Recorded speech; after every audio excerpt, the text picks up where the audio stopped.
She slept her way to the top, my director whispered to clients. That night at the industry gala, my husband, the Supreme Court Justice, walked in. His face turned ghost white. Welcome to Cheat Sheet Tales, where loyalty dies, lies bleed out, and the truth hits like a slap to the face. These aren't just stories. They're confessions soaked in betrayal and regret. Ever spotted a red flag when it was already too late? Say it in the comments. Let's tear into today's tale. She slept her way to the top.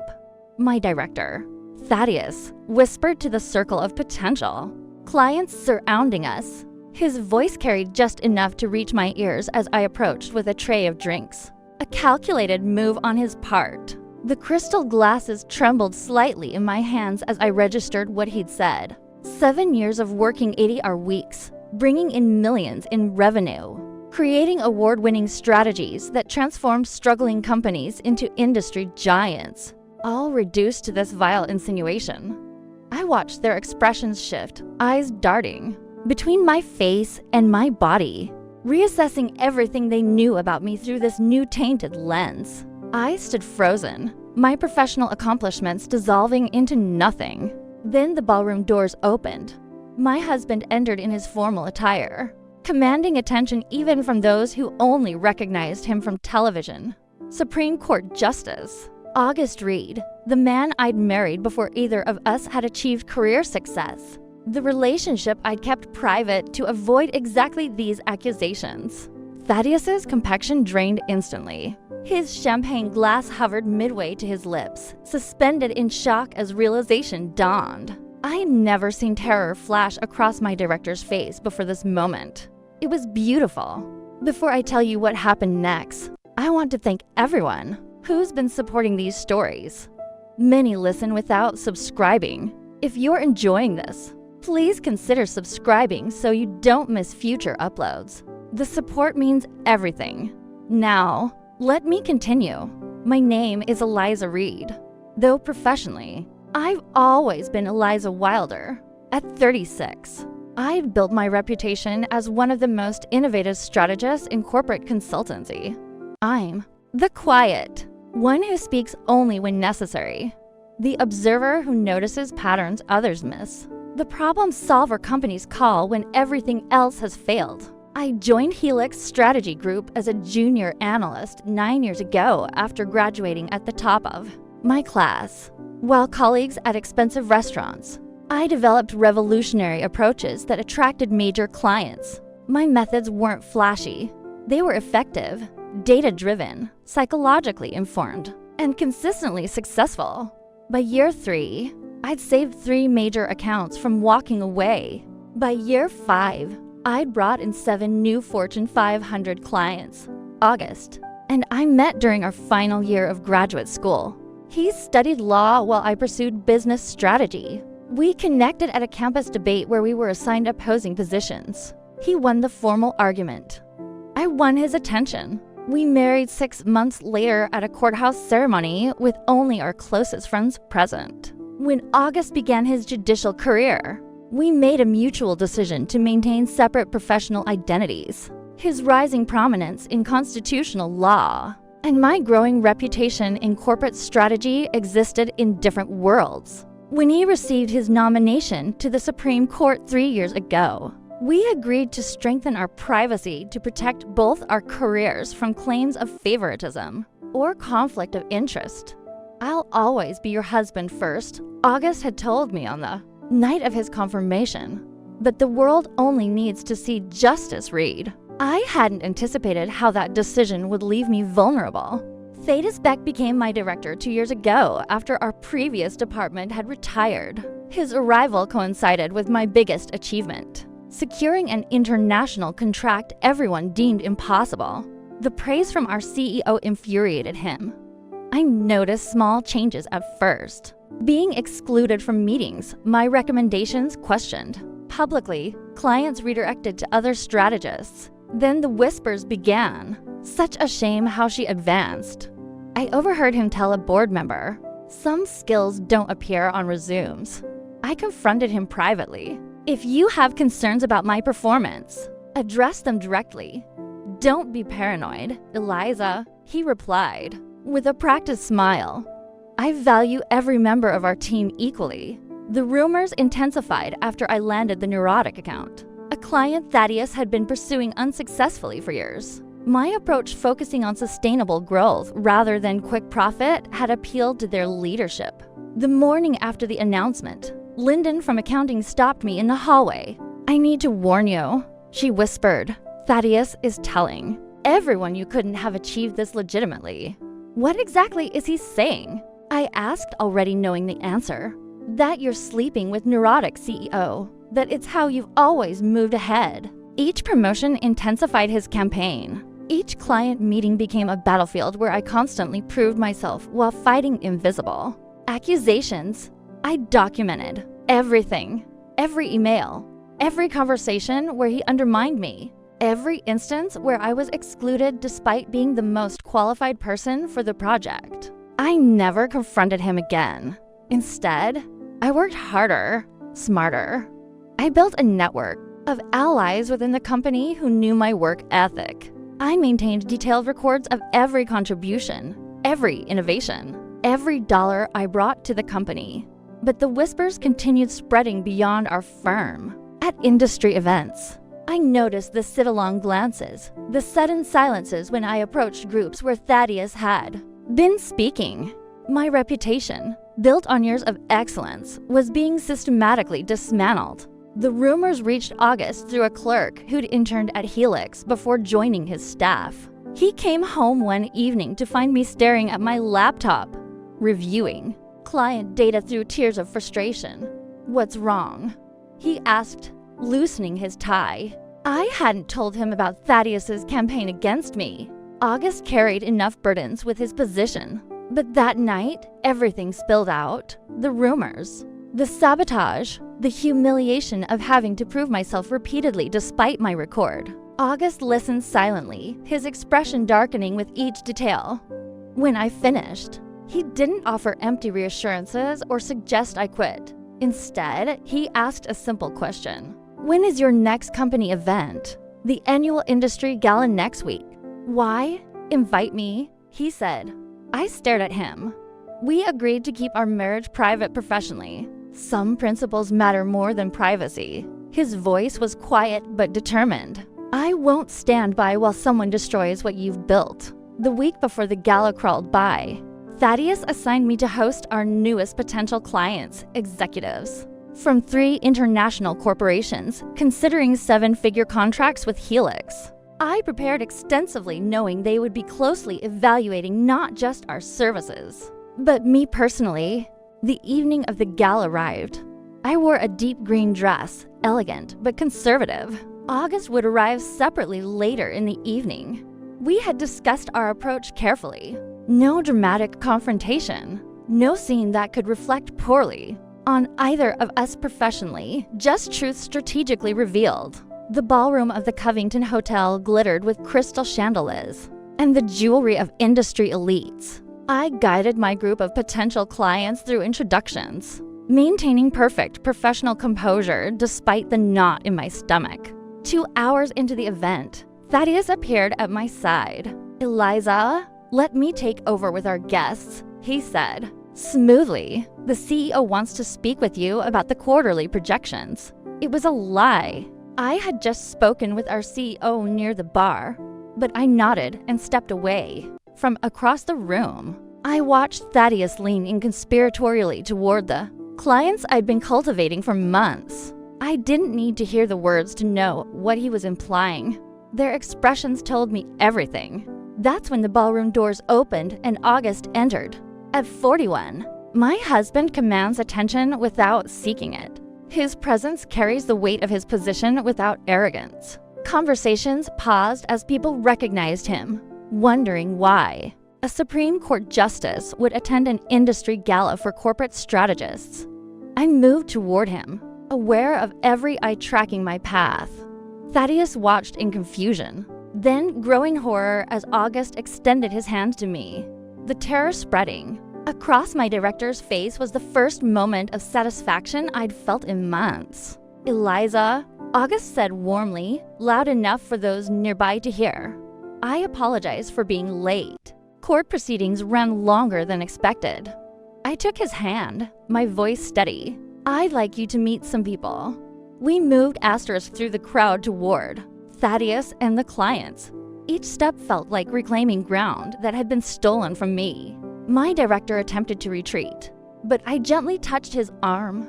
Athanasius, I'd like to introduce my husband, I said. The clients looked between us in confusion. Then shock as recognition dawned. Thaddeus's mouth opened, but no words emerged. Justice Reed. One client stammered, "It's an honor." August smiled pleasantly. "The honor is mine. I rarely get to attend events in my wife's world. She's quite remarkable, isn't she?" The emphasis on wife lingered in the air. Thaddeus swallowed hard, his eyes darting toward the exit. "We've actually met before," August continued, focusing on Thaddeus. "Your company's workplace discrimination case files crossed my desk yesterday. Quite a fascinating pattern of allegations." Thaddeus stuttered. "What case files?" 5 former female employees have filed a joint lawsuit claiming systematic discrimination and defamation. Their evidence includes recorded conversations of you making remarkably similar accusations about any woman who outperformed expectations. August's tone remained conversational, but his words cut through the ambient noise of the gala. I've recused myself naturally, but I found the digital evidence particularly compelling. The clients stepped back slightly, creating distance between themselves and Thaddeus. I felt a wave of vindication watching the man who had tried to destroy my reputation scramble to salvage his own. Those are baseless accusations," Thaddeus managed. "The commission might disagree," August replied, "especially after reviewing those message threads where you discuss putting ambitious women in their place with other executives. I believe they're examining those tomorrow." The murmuring crowd now included 3 members of the Ethics Commission. As Thaddeus stood paralyzed, my phone illuminated with a notification. The first news alert about the lawsuit had just published. I showed him the screen. "Every woman you've targeted provided evidence. We didn't sleep our way anywhere. But you're about to fall based entirely on your own words." What happened next would change everything about my career, my privacy, and the power dynamics I'd navigated for years. The expression on Thaddeus's face transformed from terror to something far more dangerous, the cornered look of someone with nothing left to lose. "You have no idea what you've done," he whispered, his voice barely audible. "No idea who you're really dealing with." Before I could respond, he turned to the gathering crowd with a smile that sent chills through me. "Ladies and gentlemen," he announced, "since we're sharing secrets tonight, I believe there are a few more you should know about Eliza Wilder. Or should I say Eliza Reed?" The room fell silent as Thaddeus reached into his jacket pocket and pulled out his phone. Whatever he was about to reveal, I realized with growing dread he had been saving it for precisely this kind of moment. Before Justice Reed arrived, Thaddeus continued. "I was explaining to our potential partners about Eliza's unconventional methods. Let me demonstrate exactly what I meant." He turned the screen toward the clients, then began passing it around. With each person who viewed it, I watched their expressions change from curiosity to shock. What had Thaddeus been collecting? What was he showing them? August stepped forward. "That's enough." "No," Thaddeus replied. "I don't think it is. The Supreme Court's Ethics Committee might find these interesting as well. After all, conflicts of interest work both ways, don't they, Justice Reed?" The room spun around me as I realized this confrontation had just escalated beyond anything we had prepared for, that had just been spreading rumors. He'd been building a case against me, against us, and whatever evidence he thought he had, he believed it powerful enough to threaten a Supreme Court justice. August's expression didn't change, but I felt his hand tighten around mine. We had walked into something far more complex than workplace rumors. As the phone made its way through the crowd toward us, I braced myself to discover exactly what Thaddeus had been hiding and what I would have to do to protect everything I'd built. The phone reached my hands. On the screen was an email chain between August and the CEO of Neurasthenic, dated to days before I secured the account that had triggered Thaddeus's most vicious rumors. The subject line read, "Regarding Helix Strategy Group and Eliza Wilder." My heart stopped. I scrolled through the exchange, seeing August introducing himself as my husband to Neurotic CEO, mentioning he'd heard they were considering strategic partners and suggesting they give Helix, specifically me, consideration based on my track record. It was a personal reference, nothing more, nothing unethical, nothing that overstepped professional boundaries. But in Thaddeus's hands, carefully edited and stripped of context, it appeared that August had used his position to influence business decisions in my favor. "This proves nothing," I said, keeping my voice steady. "Doesn't it?" Thaddeus's confidence grew as he addressed the room. A Supreme Court justice using his influence to secure contracts for his secret wife. I wonder how many other clients received similar persuasion. The ethics committee might. "That's quite enough manipulation for one evening," came a new voice from behind us. We turned to see Nadia Emerson, CEO of Neurasthenic, standing with a glass of sparkling water in her hand. Her unexpected presence silenced the room. She moved toward us with the confident stride that had helped build her company into a technological powerhouse. "Mr. Beck, is it?" she asked, though she clearly knew who he was. "I'm curious why you're sharing private correspondence without context, especially when you've edited out key elements." She turned to the gathered clients and pulled out her own phone. The full email exchange included Justice Reed identifying himself as Eliz's husband for transparency, explicitly stating he was reaching out as a private citizen, and noting that he would understand completely if they chose not to respond, to avoid any appearance of impropriety. My response thanked him for his transparency and informed him that we were already evaluating Helix's proposal on its merits alone. Nadia's gaze swept the crowd. "We chose Miss Wilder's strategy because it was superior. Period. I find it disturbing that someone would deliberately misrepresent this interaction for professional sabotage." Thaddeus's moment of triumph crumbled. I watched his confidence fracture. As Nadia continued, "In fact, Mr. Beck, your proposal to Neurotic was rejected because it recommended aggressive cost-cutting measures that would have compromised product quality. Miss Wilder's approach preserved quality while finding efficiencies elsewhere. That's why she succeeded where you failed." Nadia's words were precise, professional, and devastating. Thaddeus attempted to recover. "That may be your interpretation, but it's not an interpretation," Nadia interrupted. "It's documented fact.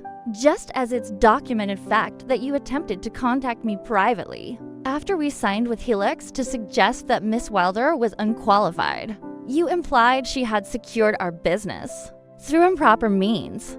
I terminated that conversation immediately and reported it to your CEO." The crowd shifted uncomfortably. Several people moved away from Thaddeus, creating a visible circle of isolation around him. "Mr. Beck," August said quietly, "defamation has legal consequences beyond workplace discipline. This isn't over." Thaddeus hissed, but his bravado had evaporated. He backed away, then turned and pushed through the crowd toward the exit. The tension in the room gradually dissipated as conversations resumed. Several people approached to express support, including two of the clients Thaddeus had been poisoning. Against me, Nadia exchanged contact information with them, casually mentioning how pleased Neurasthenic had been with my strategies. As the evening continued, I should have felt vindicated. Instead, I felt hollow. The public support was gratifying, but the damage to my privacy was done. Everyone now knew about my marriage to August, the separation of our professional lives. Something we had maintained for important reasons had been shattered in a single evening. Later that night, as we drove home in silence, August finally spoke. "I'm sorry, Eliza. My suggestion to attend the gala created exactly the situation we've always tried to avoid." "No," I replied, staring out the window at the passing street. Lights. Thaddeus would have escalated his campaign regardless. At least this way. We controlled some of the narrative. What happens now? I turned to look at my husband.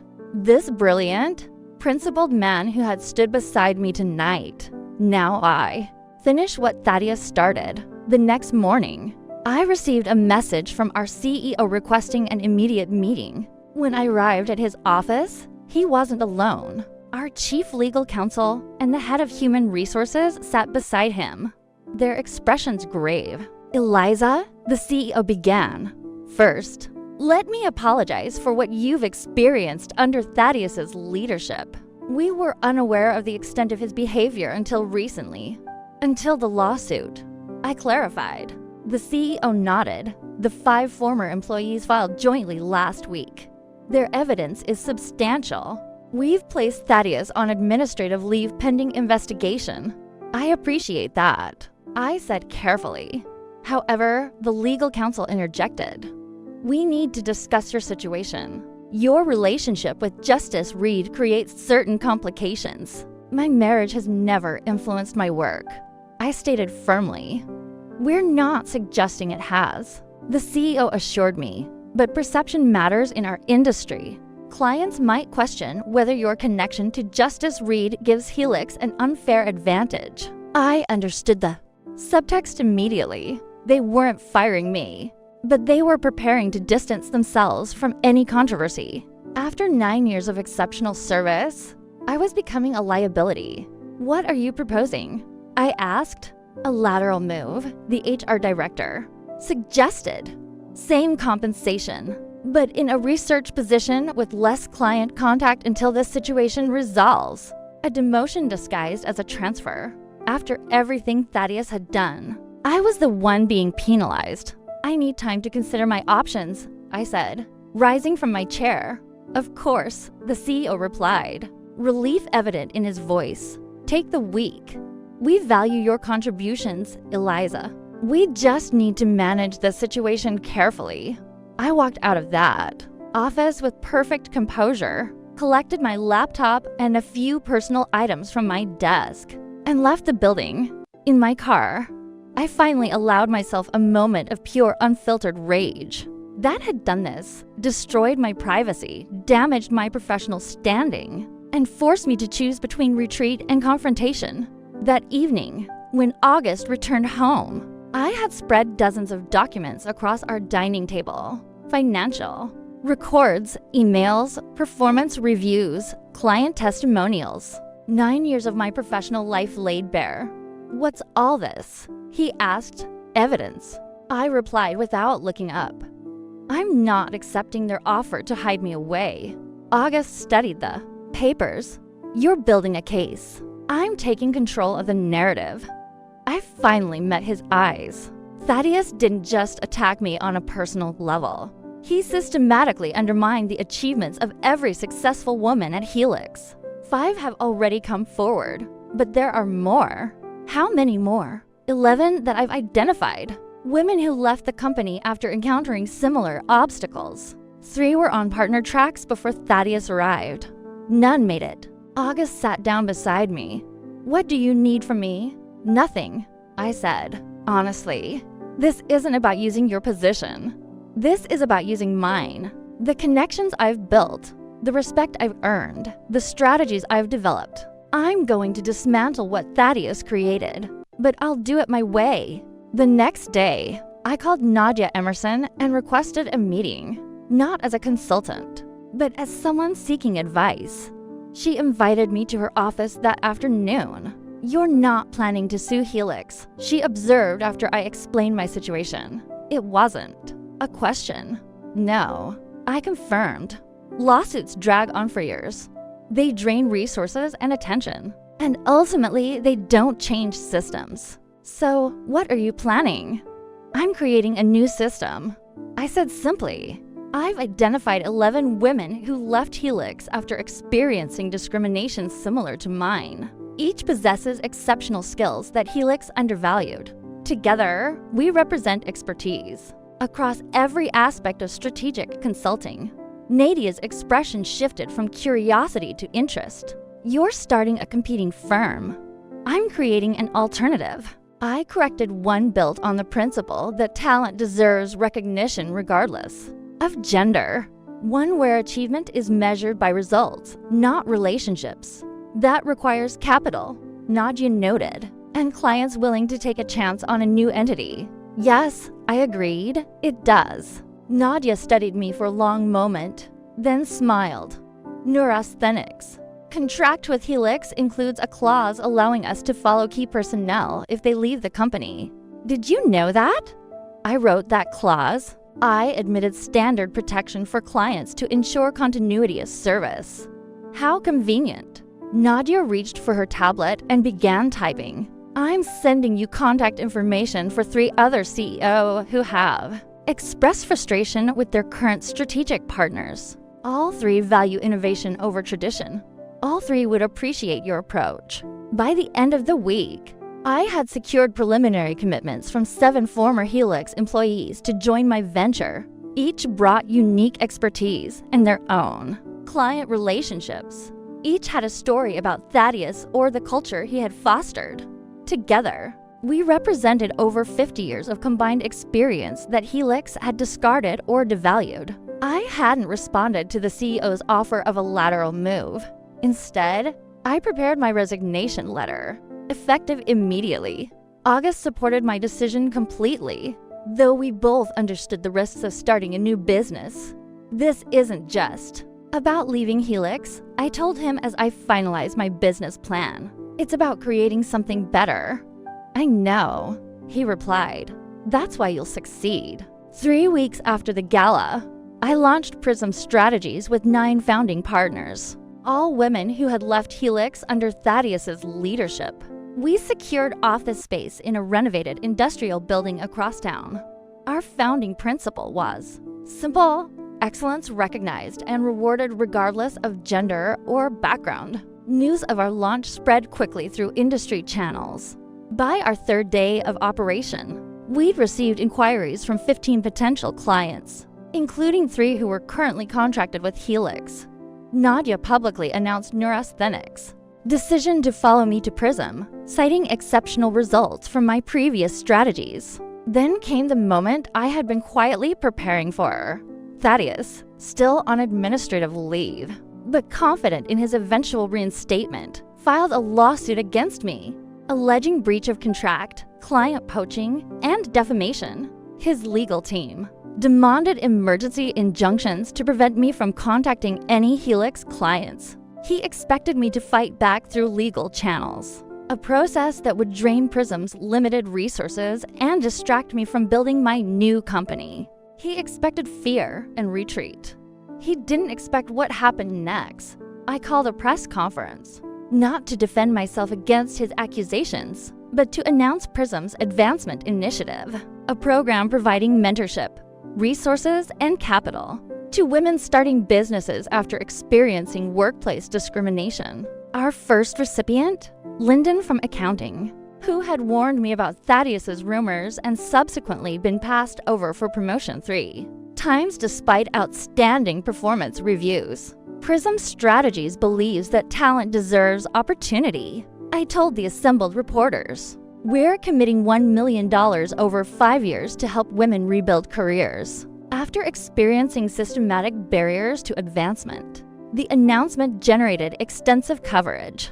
3 major business publications requested interviews about the initiative. During those conversations, I never mentioned Thaddeus by name. I didn't need to. His lawsuit against me became part of every story.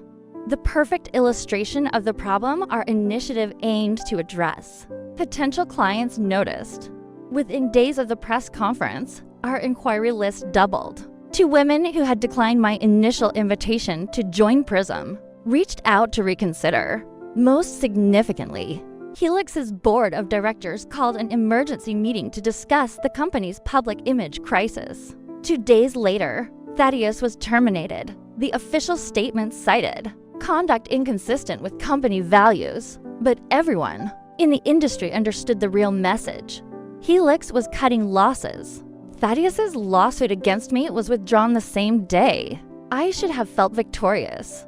Instead, I felt determined. This wasn't just about punishing one man for his actions. It was about changing the environment that had protected him for so long. 6 months after launching Prism, we had grown to 23 employees and secured contracts with 15 major clients. Our revenue exceeded first-tier projections by 40%. The Advancement Initiative had supported 6 women in launching their own businesses, creating a network of mutual support and opportunity. Helix, meanwhile, struggled. After Thaddeus's departure, 3 more senior strategists left to start their own ventures. Clients began questioning the company's stability. Their stock price declined steadily as analysts noted their difficulty retaining top talent. On the anniversary of the gala, where everything had changed, August and I attended the same event, this time openly as husband and wife. I now represented Prism Strategies, a rising force in the industry. As we entered the ballroom, conversations paused briefly before resuming with increased energy. Nadia approached us immediately. Eliza, perfect timing. There's someone you should meet. She guided us toward a small group near the windows. Have you been introduced to the new CEO of Helix? The woman who turned to greet us was familiar. Riven Reeves, one of the 5 plaintiffs in the original discrimination lawsuit against Thaddeus. After the case settled, Helix's board had made the surprising decision to promote from within, choosing Riven to lead the company's transformation. Eliza, Riven said warmly, extending her hand. I've been hoping to speak with you. Congratulations on your appointment. I replied sincerely, thank you. It's been illuminating. Her smile held a hint of irony. I've spent the past 3 months untangling the damage Thaddeus caused. The board finally recognized they had a systemic problem, not just one bad actor. And now, I asked, now we rebuild, Riven said, with a focus on merit rather than gender, with transparency rather than whispers. She glanced at the crowd around us. Some things had to be dismantled before they could be reconstructed properly. Later that evening, as August and I prepared to leave, I noticed a familiar figure standing alone near the bar. Thaddeus had aged visibly in the past year. His once confident posture had diminished, according to industry gossip. No major firm would hire him after details of the lawsuit became public. He had eventually found position at a small regional consultancy, a dramatic step down for someone who had once directed strategy for multinational clients. Our eyes met across the room. For a moment, I considered approaching him, not to gloat, but to acknowledge the strange symmetry of our situations. A year ago, he had tried to destroy my reputation with whispers and insinuations. Now, he stood alone, his own reputation in ruins, while I led a thriving company built on the very talent he had tried to suppress.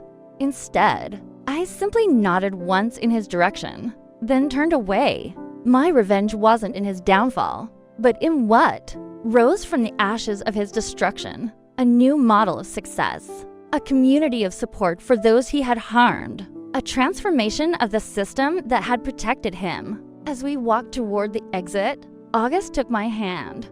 Are you satisfied with how things turned out? He asked quietly. I considered the question carefully. Not satisfied. I finally replied, determined. This was never just about Thaddeus or Helix, or even my career. It was about changing what happens when someone says she slept her way to the top. And have you changed it? I looked back at the ballroom, at Riven leading Helix in a new direction, at Nadia speaking with 2 recipients of Prism's Advancement Initiative, at the industry that had begun slowly but perceptibly to evolve. We started, I said, and that's enough for now. If you stayed with me through this entire journey, thank you. Stories like mine happen every day in workplaces around the world. Talented people facing barriers built from whispers and assumptions rather than facts. If this resonated with you, please consider subscribing to hear more stories of justice and transformation. Your support helps these narratives reach those who need them most. Remember that real change doesn't always come from destroying what exists, but from building something better in its place.